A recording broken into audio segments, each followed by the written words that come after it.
Dear students और respected viewers, अस्सलाम वालेकुम। मैं Rizwan Ali Danish from Saeeda Fatima Tuzara school system made.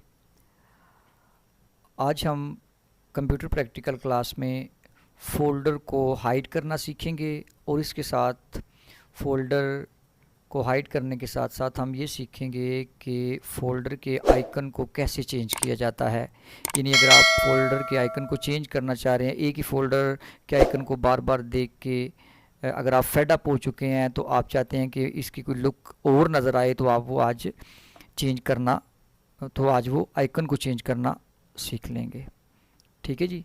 तो सबसे पहले मैं आपको सिखाऊंगा कि फ़ोल्डर को हाइड कैसे करते हैं और हाइड करने के बाद फ़ोल्डर को दोबारा शो कैसे करते हैं। इसका फ़ायदा ये होता है, चूँकि ये बिल्कुल लो लेवल के ऊपर एक सिक्योरिटी होती है। जो बिगनर्स होते हैं या आप किसी ऐसी जगह पे काम कर रहे हैं जहाँ पर आप के साथ ज़्यादा हाईली क्वालिफाइड लोग या मतलब प्रोफेशनल लोग काम नहीं कर रहे, तो आप जो है इसको इस्तेमाल कर सकते हैं, इस टेक्निक को इस्तेमाल कर सकते हैं। ये बिगनर्स के लिए बहुत अहम है। ठीक है जी। तो चूँकि मैं पहले भी आपको बता चुका हूँ कि मेरा मकसद जो है वो यही होता है कि बिल्कुल रूट लेवल से स्टूडेंट्स को समझाया जाए। ठीक है जी। तो चलें जी, स्टार्ट करते हैं। सबसे पहली बात तो ये है कि आप कोई भी आपका फ़ोल्डर है, जिस तरीके का भी उसमें आपका जिस भी किस्म का डाटा है, आप समझते हैं मेरा पर्सनल डाटा है, कोई इसको दूसरा बंदा ना देखे तो आप उसको हाइड कर देते हैं। ठीक है। तो सबसे पहले आपको ये फ़ोल्डर डेस्कटॉप के ऊपर नज़र आ रहा है। ये मसलन एक्सेल नाम का फ़ोल्डर है। ये यही समझ लें कि मेरे लिए बड़ा इंपॉर्टेंट है, मैं नहीं चाहता कि इसको कोई और देखे। तो फिर मैं क्या करूँगा, इसके ऊपर राइट क्लिक करूँगा। राइट क्लिक करने के बाद प्रॉपर्टीज़ में जाऊँगा। प्रॉपर्टीज़ में जाने के बाद अगर आप गौर करते हैं तो आपको यहाँ पर ये नज़र आ रहा होगा, क्या, हिडन। ठीक है जी। हिडन हिडन को मैं चेक कर दूंगा, यानी इसके अंदर मैं टिक कर दूंगा। टिक करने के बाद मैं क्या करूँगा, ओके पे क्लिक कर दूंगा। जैसे ही मैं ओके पे क्लिक करूंगा तो एक और विंडो मेरे सामने खुलेगी। उसमें वो पूछ रहा है मुझसे, कहता है कि apply changes to this folder only या apply changes to this folder subfolders and files. कहता है कि ये जो कुछ आप करना चाह रहे हैं, यानी आपको इसको हाइड अगर करना चाह रहे हैं, क्या सिर्फ इस फोल्डर को ही हाइड करना है या ये इम्प्लीमेंटेशन इसके अंदर दूसरे जो फोल्डर बने हुए हैं यानी सब फोल्डर्स हैं, यानी इसके अंदर फोल्डर के अंदर जो फोल्डर बने हुए हैं, क्या आप उसके ऊपर भी अप्लाई करना चाहते हैं। तो आप के लिए बेहतर यही होगा कि ये जो बाय डिफ़ॉल्ट टिक लगी हुई है इसी को ही आप बहाल रखें, apply changes to this folder subfolders and files. तो आप उसके बाद क्या कर दें, ओके पे क्लिक कर दें। जैसे ही आप ओके करेंगे आप देखेंगे कि यहाँ से एक्सेल नाम का फोल्डर जो है वो गायब हो चुका है। अब कहीं भी आपको डेस्कटॉप पे ये नज़र नहीं आ रहा। ठीक है, ये वक्ती तौर पे हाइड हो चुका है। ठीक है जी। तो अब जब आपने काम करना, इस फोल्डर में से कोई फ़ाइल लेनी है या इस फोल्डर में कोई फ़ाइल नई कॉपी करके रखनी है, तो जाहिर सी बात है आपको इस फोल्डर की ज़रूरत पड़ेगी।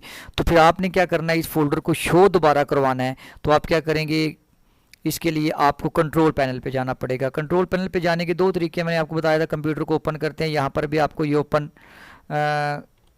नज़र आ रहा होगा, ओपन कंट्रोल पैनल। यहाँ से भी आप ले सकते हैं इसको। अगर आप स्टार्ट मेन्यू पे जाते हैं, यहाँ पर भी आपको ये नज़र आ रहा होगा, ये कंट्रोल पैनल। अब मैंने कंट्रोल पैनल पे क्लिक किया। कंट्रोल पैनल के बाद आपने जाना है फोल्डर ऑप्शन के ऊपर। ठीक है जी। कहाँ पे जाना है, फोल्डर ऑप्शन। तो आपने ये देखें जी, इसको सिलेक्ट करना है, फोल्डर ऑप्शन, इस पर आपने करना है क्लिक। ठीक है जी। क्लिक करने के बाद आपके सामने एक विंडो ओपन होगी। इस विंडो में से आपने जाना है व्यू के ऊपर। व्यू के बाद आपने नीचे आप गौर करेंगे, यहाँ पर नज़र आ रहा है down show hidden files folder और ड्राइव्स। इसमें पहले टिक लगी हुई है, मतलब ये है कि कोई भी फोल्डर जो हिडन है वो शो ना करवाए। लेकिन हमने दोबारा शो करना है, तो यहाँ पर आप करेंगे show hidden files folders and drives.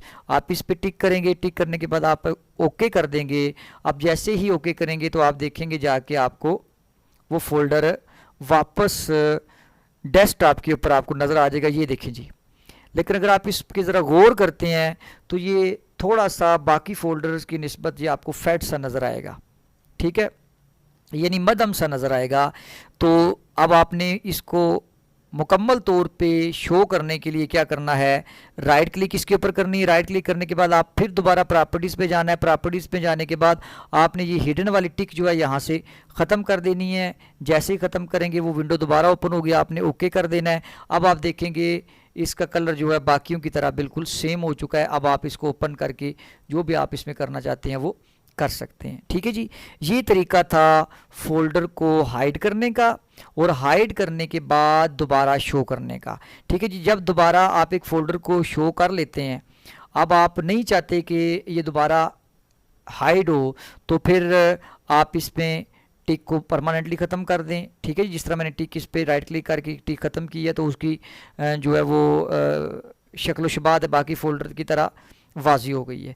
ठीक है जी, तो अब आपने काम एंड पे ये करना होता है, क्योंकि बाज़ का ऐसा होता है कि एक से ज़्यादा फ़ोल्डर भी आपने हाइड किए होते हैं। ठीक है, अब मुझे तो सिर्फ इस फोल्डर को शो करवाने की ज़रूरत थी, बाकी फ़ोल्डर भी अगर आपने हाइड किए हुए थे तो अब चूंकि वो सारे के सारे फ़ोल्डर वो शो करवा देगा। अब इससे तो आपने टिक ख़त्म कर दी। आप चाहते हैं कि बाकी फ़ोल्डर जो हाइड थे वो दोबारा हाइड हो जाएं, तो फिर आपको क्या करना पड़ेगा, वही तरीकाकार इख्तियार करना पड़ेगा।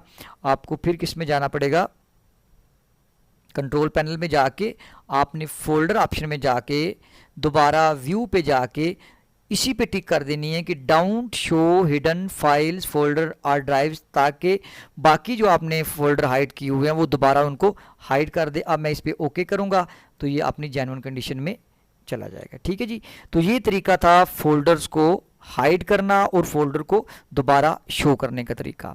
अब हमने पढ़ना है कि अगर आप चाहते हैं कि फोल्डर के आइकन को चेंज करना है, ठीक है, तो वो उसका तरीका अब मैं आपको बताने लगा हूँ, ज़रा गौर करिएगा। तो इसके लिए आप क्या करेंगे, बिल्कुल आसान तरीका है, कोई मुश्किल नहीं है। अब कोई भी फोल्डर है, ठीक है, इसके साथ साथ मैं ये भी बताता चलूँ कि अगर आप चाहते हैं ना कि माई कंप्यूटर में जाके आप डी ड्राइव में किसी फोल्डर को हाइड करना चाहते हैं, तो यहाँ पर भी वही तरीकाकार आपने अडॉप्ट करना है। ठीक है, मसलन राइट क्लिक किया, प्रॉपर्टीज़ पे गए और यहाँ से हिडन पे क्लिक करने के बाद आपने फिर कंट्रोल पैनल पे जाके वही जो डोंट शो वाला वो तो पहले ही ऑलरेडी मौजूद है। जैसे हिडन पे करेंगे, ओके करेंगे, तो ये फोल्डर यहाँ से डिसअपियर हो जाएगा। ठीक है ना, तो अब किसी भी फोल्डर, आप मिसाल के तौर पर डी ड्राइव है, डी ड्राइव में हो या आप डेस्कटॉप में हो, जिस भी जगह पे फोल्डर पड़ा हुआ है, अगर आप उसका आइकन चेंज करना चाहते हैं तो आप देखें ये एजुकेशन के नाम से एक फ़ोल्डर बना हुआ है। मैं इस पर राइट क्लिक करता हूँ। राइट क्लिक करने के बाद मैं किस पे जाता हूँ, प्रॉपर्टीज़ पे जाता हूँ।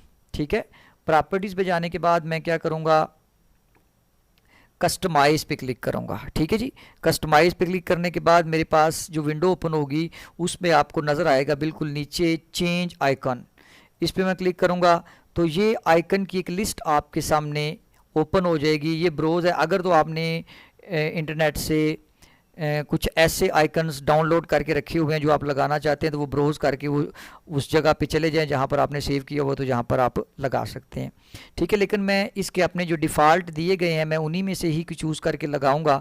अब एजुकेशन के हवाले से आप देखते हैं कि एजुकेशन के साथ कौन सा फ़ोल्डर मैच करता है, या जो आपने जिस तरह का डाटा उसमें पड़ा हुआ है उस डाटा के साथ कौन सा आइकन जो है वो मैच करता है, तो वो आइकन आप अपनी मर्ज़ी के मुताबिक यहाँ से चूज़ करके लगा सकते हैं। ठीक है जी, तो अब मेरी मर्ज़ी है कि मैं यहाँ से कोई भी आइकन जो है वो चूज़ कर लेता हूँ। ठीक है, तो चूज़ करने के बाद मिसल मैं ये स्टार को चूज़ करता हूँ, ओके करता हूँ, फिर ओके करता हूँ।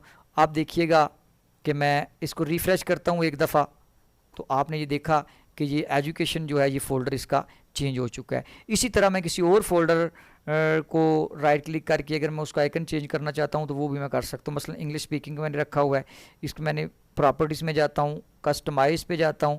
कस्टमाइज़ पे जाने के बाद मैंने यहाँ से वो आइकन चूज़ करना है जो मैं चाहता हूँ कि इसके ऊपर अप्लाई हो जाए। ठीक है जी, मसलन मैं ये आइकन चूज़ करता हूँ, इसके बाद मैं ओके करता हूँ, ओके, और फिर एक दफ़ा मैं इसको रिफ़्रेश करता हूं तो वो आइकन आप देख रहे होंगे कि इसका भी चेंज हो चुका है। इस तरीके से आप किसी भी फोल्डर का आइकन जो है वो चेंज कर सकते हैं, अपनी मर्ज़ी के मुताबिक आइकन यहाँ पर लगा सकते हैं।